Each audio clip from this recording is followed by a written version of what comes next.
Hello and welcome back to the Cricket Draft Show where myself, Dan, and Dan Weston are reviewing and previewing week 2 and week 3 of the 2025 County Championship. As I said, my name's Dan Jadzevics. I'm joined by Dan Weston, our analyst. Dan, how are you? Did you enjoy week 2?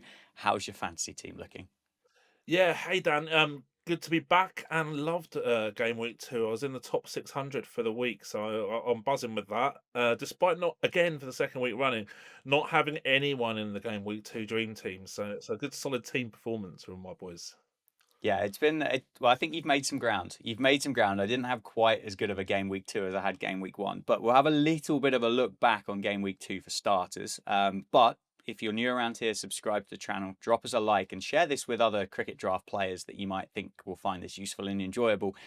Thank you for the feedback from the episode last week. But the dream team, which you just mentioned, is made up this week of Dom Sibley, Cam Bancroft, Dawid Malan, George Hill, John Simpson, Jordan Thompson, Ben Rain, Logan Van Beek, Michael Booth, Calvin Harrison, and Sean Hunt. None surprising to see a few Yorkshire players in there after they demolished Worcestershire by 504 runs, I think it was in the end, which is quite phenomenal. Back-to-back appearances for John Simpson in the dream team as well.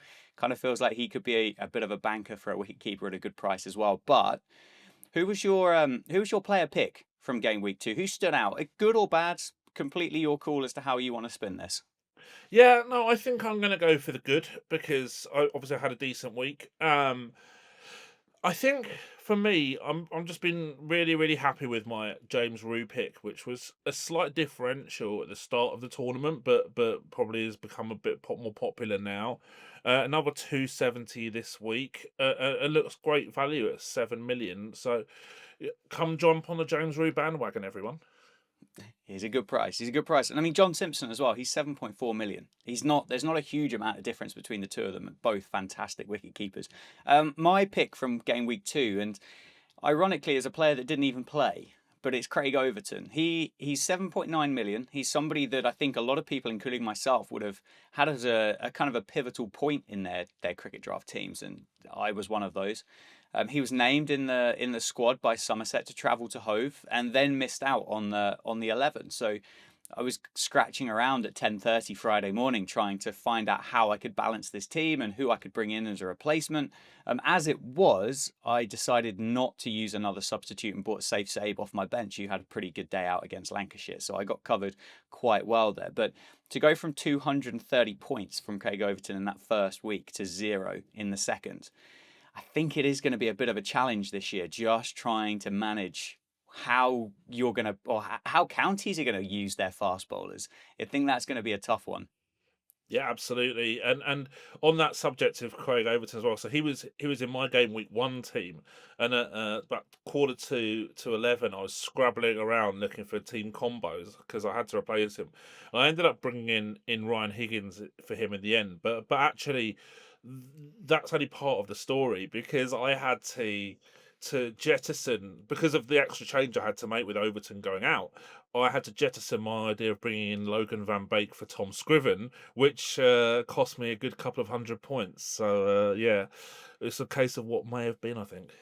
Yeah, he had a good week, Logan Van Beek, and we said that, didn't we? We mentioned him last week. We said about the performances that he put together in 2024 and the points that he accrued per game. And hey, he started off really well for Leicestershire this year. Was he one of the most signed players for game week 2 though, or game week 3? Apologies. It turns out he wasn't. There are two wicket keepers in there. We've already spoken about them. They're John Simpson, they're James Rue. So possibly a lot of people ditching the likes of Jamie Smith and Ben Folkes and Ollie Robinson just to free up a bit of cash as well. Tazim Ali is going into the squads as well. He's a good cheap pick. Ben McKinney, fresh off 150 for Durham against Warwickshire, and then Liam Dawson as well is coming into the teams as well in a big way. I think people are seeing a lot more spin being bowled at the start of the year than what they thought. Absolutely, yeah, and I think that that's logical. We've spoken about this consistently over the last couple of shows. Is maybe the increase of spin that's not typical in English conditions in April, but obviously we've had a very dry month so far, and yeah, we're interested to see whether that continues for game week 3 because there's some rain that's just been on the horizon yesterday, and a bit more on a bit more coming up on next couple of days as well. Yeah, hopefully we avoid it. The players going out, unsurprisingly, there's a few wicket keepers here. James Bracey, Johnny Bairstow, Ollie Robinson, all gone There's got to be we've got to free some cash up here. James Bracey in particular, one of the highest point scorers last year.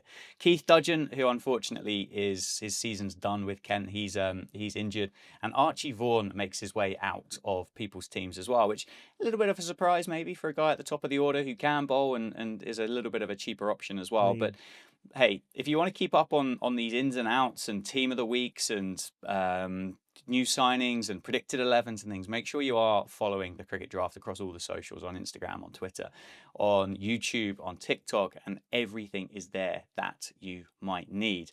Any of those names that surprise you that are going out there, Dan?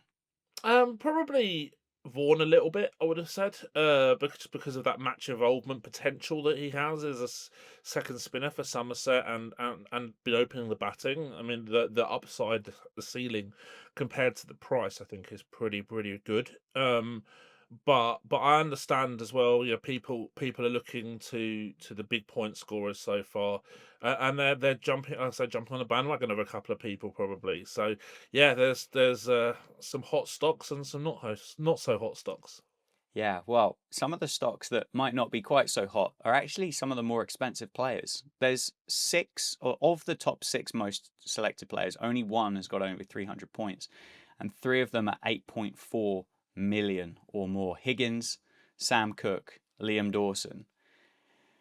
Are they the kind of player, Dan, that you can't drop? Are they the ones that you have to bank on? We will talk about Higgins, I think, a little bit coming up because they're one of the teams that play across the next 3 game weeks. So he's a little bit of an anomaly there. But can you justify dropping one of those guys? Well, I think I'm going to have to at some point because I've got two of them in Higgins and Cook, and Higgins has got the consistent game week availability over the next few weeks. So inevitably he'll be kept, and we'll talk about the difficulties that I've got a little bit later on in that area. But Cook, I might have to jettison either game week 3 or game week 4 because of the fixtures and the fact that I might want to make some changes as well. I don't have Dawson. I can understand why people do because obviously that's spin start to the season and the high match involvement. I personally, if they're all playing every week, I think I'd really struggle to drop them because we know what bankers they are consistently, and the last thing you want is to drop a player and then they're going back 400 points or something for the week. So, yeah, it's really tough for the TCD players, I think, to get rid of these guys. Hey, and it's only going to get a little bit more complicated over the next couple of weeks. So if you are planning ahead, there are 6 counties that will play across the next 3 game weeks. The other 12 will have weeks off and week on, and that will just make things slightly more challenging for you as a team owner. But Derbyshire, Durham, Gloucestershire, Leicestershire, Middlesex, and Somerset, they're the 6 teams that will play across the next 3 game weeks. I said it's a little bit of a challenge, but it's a positive challenge because what the Cricket Draft have enabled is they have enabled some more free transfers across those game weeks. So I will just read out what they look like over the next few weeks. But in game week 4, you will get 4 free transfers. 3 free transfers in game weeks 5 and 6, and then it will be back to 2 free transfers from game week 7 onwards. So yes, it's more complicated because you've got maybe a few more players that you need to switch in and out, but actually a really cool and fun opportunity to maybe look at some players that you haven't looked at yet, to try and make some ground up on some of your mates and go climb up those leagues. And the other thing as well, Dan, as well, if those 4 free transfers aren't enough, which for some people that they might be struggling, they might need to switch them out a bit, you can use a penalty transfer. It will cost you 75 points if that's what you chose to do. But currently on the Cricket Draft, there are 150 players currently averaging more than 75 points per game. So if you pick the right one, you could have a really good time of it. Yeah, no, absolutely. I'm definitely in that penalty transfer category because I will talk about this in a bit, but I've got a lot of permutations that I need to work out over the next couple of game weeks. So I'm going to be looking at potentially spurning 75 to try and get, say, 175, which is is potentially a decent trade-off in some areas, but it also might mean that I don't have anyone on the bench as well, so that's going to be fun too.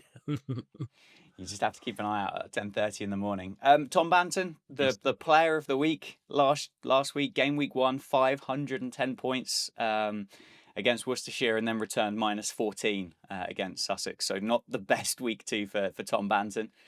There was a lot of people jumped on the Tom Banton bandwagon, hey, for game week 2 after the start that he had in the season. I must admit I didn't, but it did cross my mind to chop him out of the team because I thought the likelihood of him going on to score another hatful of points was pretty low, obviously, but that would have required me using -75 points. And Yeah. actually, probably turns out might not have been the worst idea because I would have been in a bit of credit. John Simpson, he is the early leader in the point scoring stakes. He's got 666 points in the game so far with 200s, and obviously as a wicketkeeper as well, he's just in an unbelievable wit of form. And that signing from from Middlesex down to Sussex, looking like a beauty.